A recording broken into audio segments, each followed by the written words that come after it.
I have a great time with my life, and I want to share it. I love living. I think that's infectious. It's something that you can't fake. Greatness is not this wonderful, esoteric, elusive, God-like feature that only the special among us will ever taste. You know, it's something that truly exists in all of us. It's very simple. This is what I believe, and I'm willing to die for it. Yeah. Period. It's that simple. I know who I am, and I know what I believe. I know who I am, I know what I believe. That's all I need to know. And that's all I need to know. So from there, you do what you need to do. Yeah. You know, and I think what happens is we make the situation more complex than it has to be. Because we're looking for complexity. There's got to be something complex to understand. It can't be that easy. No. We didn't grow up with the sense that where we were was where we were going to be. You know, we grew up with the sense that where we were almost didn't matter because we were becoming right. Something greater.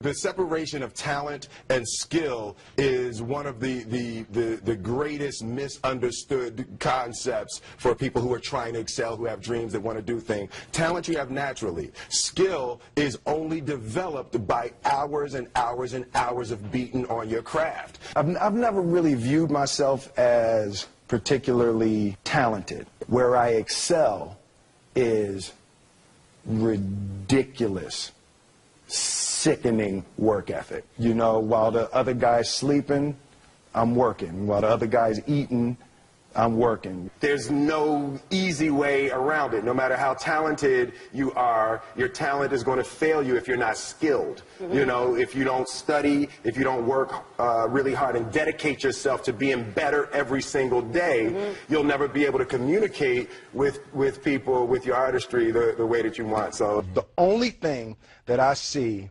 that is distinctly different about me is I'm not afraid to die on a treadmill. You might have more talent than me, you might be smarter than me, but if we get on the treadmill together, right, there's two things. You're getting off first, or I'm going to die. It's really that simple. One summer, his dad tore down a brick wall on the front of his business and told 12-year-old Will and his 9-year-old brother to rebuild it, a job they said was impossible. It took them 1.5 years, but they did it. And he said, now don't you ever tell me it's something that you can't do. You don't try to build a wall.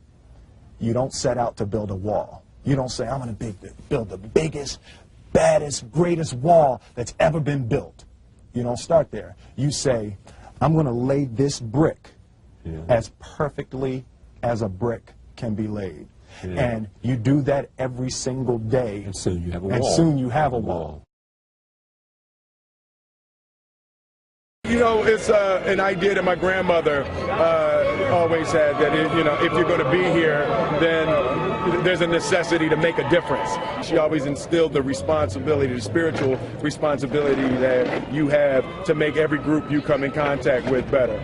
I want to do good. Yeah. I want the world to be better because I was here. I want my life, I want my work, my family, I want it to mean something. And it's like, it has, if you are not making someone else's life better, then you're wasting your time. You know, like your life will become better by making other lives better. I want to represent an idea. I want to represent possibilities. I want to represent the idea that you really can make what you want. One of my favorite books is The Alchemist, Paulo Coelho, and that's just, I just believe that. I believe that I can create whatever I want to create.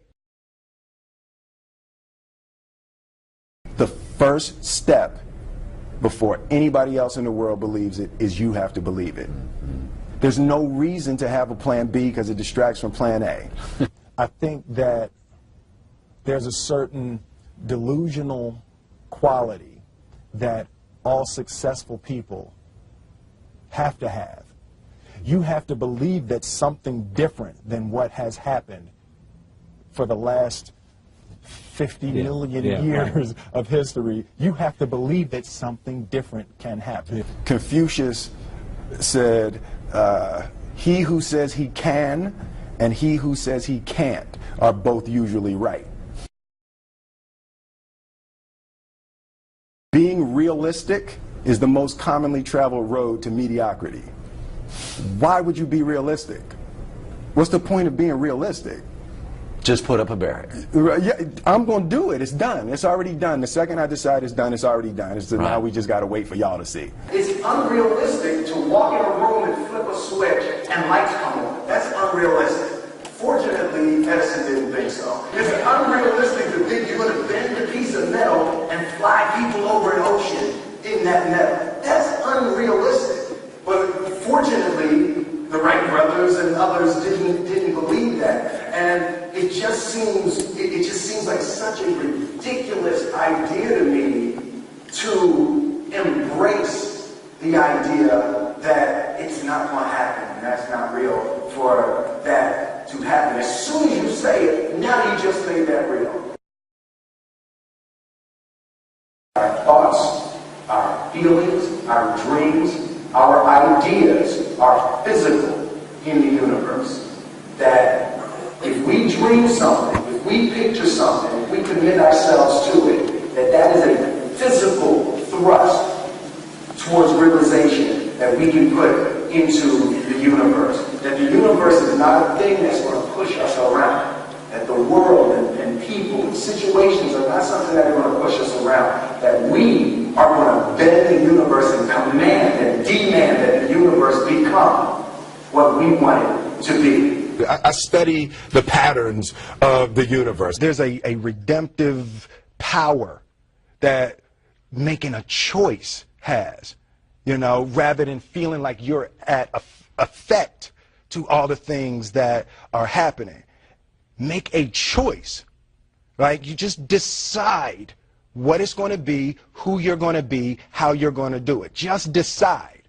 And then from that point, the universe is going to get out your way. It's like it's water. It wants to move and go around stuff. You know, there's a flow of the universe that I've grown to know just how to go with it. I realized that to have the level of success that I want to have, it's difficult to spread it out and do multiple things. It takes such a desperate, obsessive focus. You really got to focus with all of your fiber and all of your heart and all of your creativity. I'm motivated by fear. Fear. You know? Fear of what? Fear of fear. I hate being scared to do something. And I think what developed in my early days was the attitude that I started attacking things that I was scared of. It was Franklin Roosevelt said the only fear you have to fear is fear itself. Absolutely. Remember that? Absolutely. Yeah. You can't be scared to die for the truth.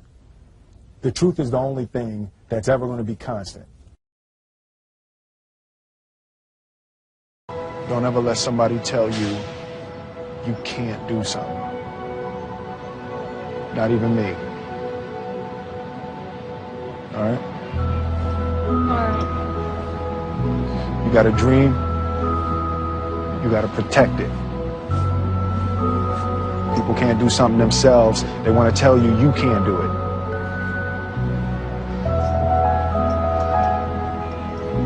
You want something, go get it. Period.